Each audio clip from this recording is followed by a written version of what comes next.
Well, ladies and gentlemen, big Maurizio Pochettino has just had his first press conference for Chelsea Football Club. One that he wanted to explain was not compulsory, was not mandatory. It's because they are nice people and wanted to show, or he wanted to sort of talk, the club wanted him to talk. So, if you behaved poorly, Bredo's going to get up and walk out of there. I think he was probably talking about maybe Tottenham heavy questions. Maybe Mason Mount heavy questions, of which there was a couple, but nothing that he couldn't handle. And I tell you what, man, he came out swinging in terms of how assertive he was and how confident he was. And we're going to react to some of the big things he said. I've taken some notes along the way of stuff that I felt important to break down with you guys for Chelsea's new manager. They covered a lot of stuff, the journalists in the room, so shout out to them. Yeah, man, incredible, really. I can't wait to express my feelings on this and tell you some of the key points. So I thank you for joining me. I thank you for supporting the content, as you guys always do, dropping a like, commenting. You're welcome to subscribe and hit the bell if you do. One thing that I found quite funny early doors is how assertive he was that he hasn't been working until Monday, the 1st of July. Sort of over-egging it a little bit and laying it on a little bit thick there, Pochettino. He kept going back and talking about the interview, but then talking about not starting work till the 1st of July. Of course, officially, he was on gardening leave from Paris Saint-Germain and he couldn't work. We all know that he might have been working, but he was like, no, I wasn't doing anything. He was laying on that on thick. Early doors, what are your targets? What are your targets, Pochettino? What are your Chelsea? What are your targets? He says, the target is to win. We need to win. No excuses. This is Chelsea. We must win. Right, straight away, this is very much down the school of Thomas Tuchel than Graham Potter. Remember, Graham Potter was sort of like a big club like Chelsea, you know, give our all and all that kind of stuff. Tuchel was like, nah, nonsense. We got to win.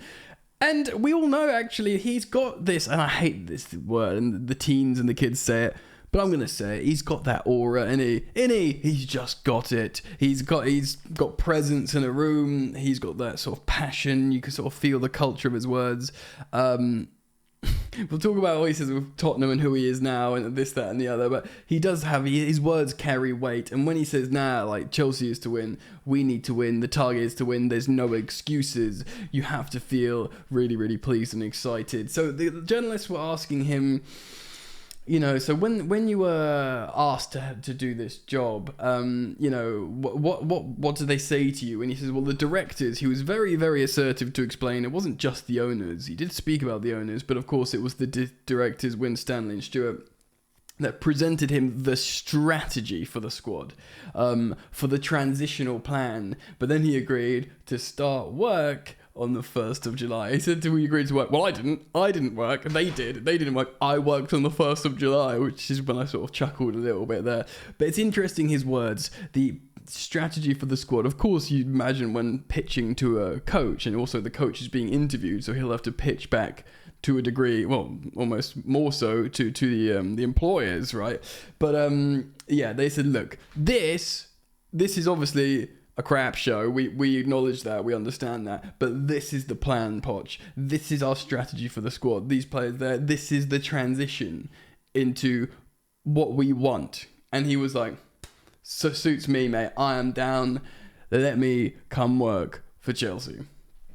Loads more to get through. The people Jono asked him about Nani, Madueke and Levi Cole, of course, both in the under-21s Euros Championship final. He knows Nani from his time at Tottenham. He was in the U18s there, so he'll obviously know him as like a talented young kid then. Of course, he went over to the Eredivisie, so he's very aware of him, and he's spoken to Levi and Nani as well. So that's good that he's already spoken to them. I think he's only just spoken to them, so obviously all these journalists are saying, well, Levi Colwell needs to speak to Pochettino before he makes a decision on his future. Now, how detailed this conversation is, whether it was for contracts and plans for Levi Colwell and playing time, or if he's just going, hello, I'm Chelsea manager, can't wait to see you. Do you know what I mean? But I think it was a little bit more like, hopefully a bit in depth. He sounds quite meticulous and personable, so it's really, really positive that he's already spoken to both Nani and Levi, despite them not being here. Now, he was asked about, of course, Manchester City, because they are treble-winning behemoth, and Chelsea, he kept saying himself, Chelsea the most successful team in the last 15 odd years in terms of all kinds of trophies, and both for the men's and women's team. But can you stop Pep?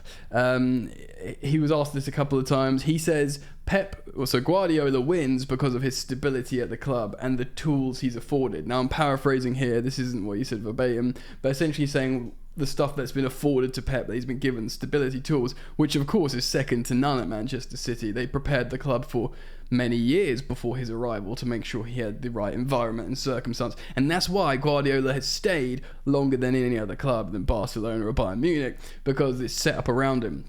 It's not like Barcelona with all like the Catalan politics and all this and that, and what you have to do as the manager. Bayern Munich, I think, was very intense for him, and also his very political club, Bayern Munich, with like the people that work in Bayern Munich, the players get promoted essentially to higher roles in the club, and there's a lot of politics and stuff there. So he wouldn't have liked that. He would have wanted, I think he took a sabbatical after that and then went to Manchester City. Manchester City is set up perfectly for him to win, and essentially it's paid dividends, and you can see that it's been incredible. Now, he says, so Poch has won because of that. He's been set up to win because of that. But he then speaks positively about Chelsea Football Club, giving him everything he needs. And he says, we need to believe we can compete. So essentially he's saying, Pep wins because of all the stuff he's been given. And I'm being given everything as well. So, he's that's really, really positive. I massively got really, really gassed when he said that, because that's him saying, for him going to, no, Chelsea need to win, look at the history, look at the importance, and then saying, ultimately, I'm being given everything to win. So it goes back to what he said at the beginning, there's no excuses. I've been given everything I need to compete. So, love that. Right. He says, I love this. He goes on to talk about Chelsea. He says, what are we going to see from Chelsea? What are the fans going to see from Pochettino's Chelsea? And he was really assertive, saying, my team needs to be aggressive. And Tottenham were really aggressive. There's a sort of fight for their leader. It's sort of very tribal. Actually, it's quite Chelsea-like of old, which is what we want to see again. Some sort of togetherness and tribalness. My team needs to be aggressive, engage with the philosophy for the fans. The fans need to feel that. He says, look, and here's the zinger, ladies and gentlemen, I might put this in the title. He says, we can win. We can beat Man City. We can beat Liverpool, which is pretty ding dong. That's when the sort of alarms are going off. He's just not scared of them. He's like, yeah, they're really good and they win, but they've been given everything to win. I'm being given everything to win. We can beat them. This is the kind of confidence that is really kind of profound, and it gets people excited. He spoke, of course, of working with Enzo and the Argentine team that won the World Cup. His countrymen. He says he's really, really excited, and it's a pleasure to work with Enzo, and he's proud of the team and what they've done. And he says he hopes he and Enzo can win many, many trophies together at Chelsea in the future years. Right. So he says, first thing to do right now, what's next? What's next on the agenda, Poch? He says, well, we need to finish the squad to find balance. He's very assertive and meticulous with the group of players, which ultimately is the main thing at the moment. He wants to be like the right size. We need to bring in the right profiles. He's sort of adamant that the squad is not finished. We're bringing in more players. The plan is not complete. I'm thinking it's not just Caicedo. I'm thinking like one or two more, maybe. Who knows how many more? I mean, they've got time in the window to make serious moves, and maybe they're already making serious moves in the background that we haven't heard of yet. But yeah, this is the most important thing, is bringing in the right profiles of players and keeping a good dynamic, which is great. It's really, really important. Again, just stuff you want to hear. And furthering on that, he spoke about patience, right? Like, Pochettino, this squad is a mess. This position we're in, what Chelsea are in, it's going to take a long time to get better right. Do fans need to be patient? And he was very sort of like, He took him second, but he says, look, man, this is Chelsea. We need to deliver now. At least give our best. He says, football is about today. Football is about today, not long term. It's not like the plan, essentially the process, which, you know, trusting the process worked with Arteta, but we tried to trust the process with Graham Potter, and lots of us are impatient now. He says, we can't say we need 6 months to create something. We want to create belief from the beginning, from day one. We need to try and win. We must be ready to beat Liverpool in the first game. He's like, Liverpool, first game, big team, we beat them. That's what you want to hear, man. That is what you want to hear.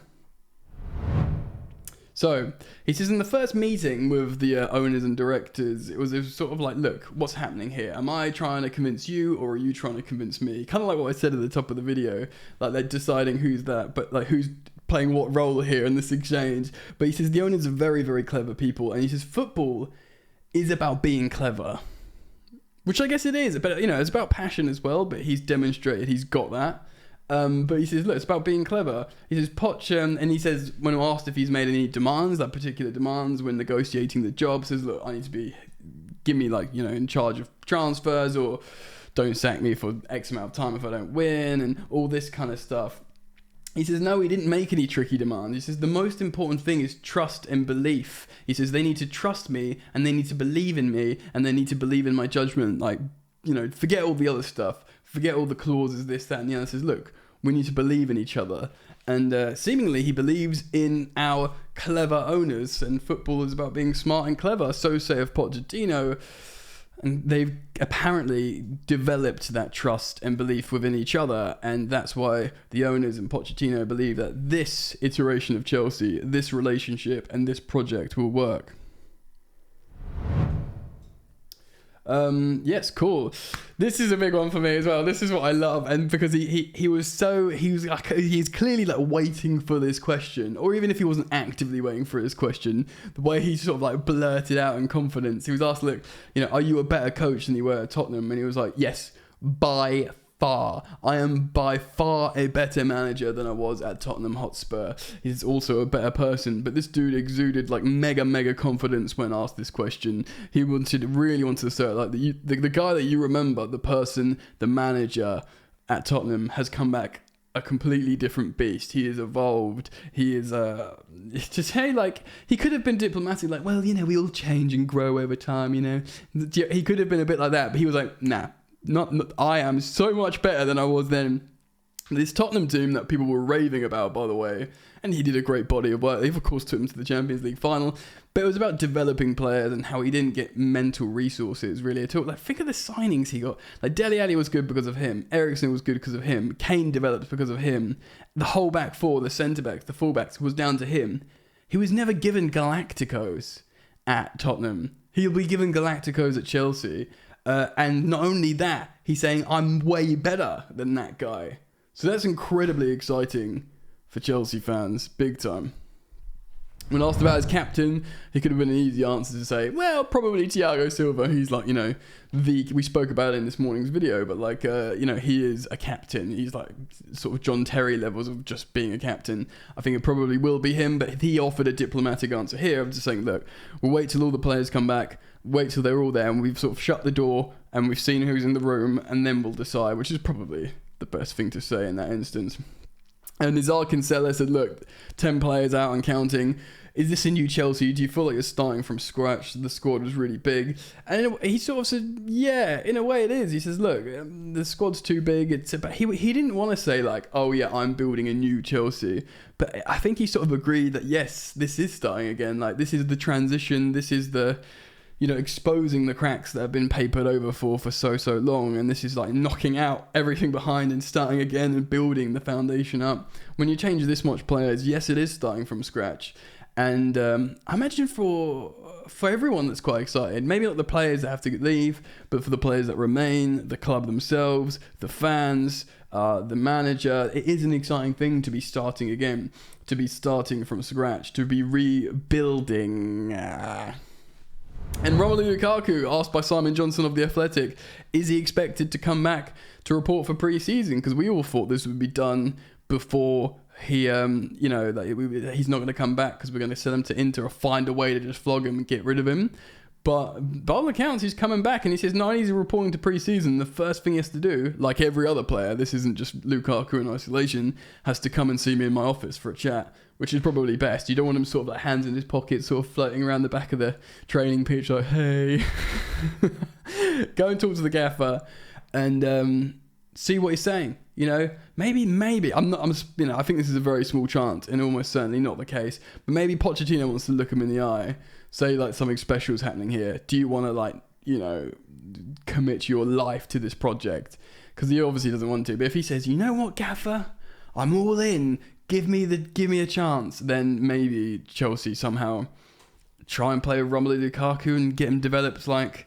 You know, Pochettino's good at developing strikers. Maybe he finds the best way to get the most out of Romelu Lukaku. I'm not sure that's going to happen. In fact, I think it's very, very unlikely. But maybe he's also being diplomatic, saying, of course, he's a Chelsea player. He has to come back to pre-season and report to me. But he's probably going, yeah, right, we're going to flog him and he's never going to... Do you know what I mean? Like, he's not going to say, no, we want to get rid of him. So it would be ideal if he doesn't come back, because that does not put you in a strong negotiating position as a club at all, does it? Anyway, yes, brilliant. Very, very exciting indeed. It's really, really assertive. Big cojones on him to say some of the stuff he did. But I like that. We need that.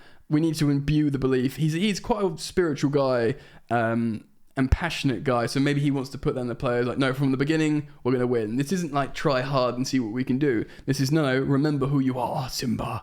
Remember who you are. We are Chelsea. And we're going to be given everything to win by these owners. We need to absolutely do it. And it's very exciting. I can't wait to read your comments down below. So please do leave a comment. Drop a like. I appreciate that as well. And if you subscribe, hit the bell, please. And thank you. See you very